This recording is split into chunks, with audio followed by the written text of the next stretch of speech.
Good news naman tayo ating mga kababayan. At kung natatandaan nyo po yung Jalbert Arias Dongon na nakakulong sa Station 4, Novaliches, Quezon City sa kasong 1602 Caracruz, ay 1 o'clock po ating mga kababayan ay lumaya na po siya ating mga kababayan.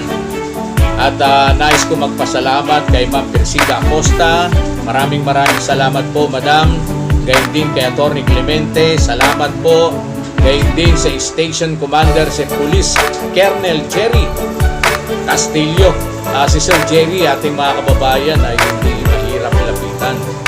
At nga pinuntahan ko po yan kahapon sa Station 4 at tanggap po tayo sa kanyang opisina at kinausap niya po tayo.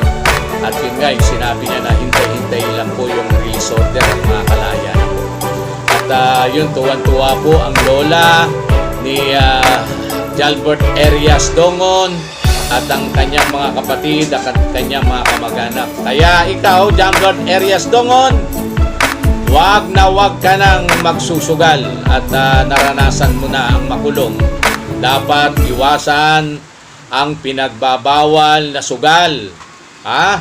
Maghanap buhay ng tama at tulungan mo ang lola mo at ang mga kapatid mo.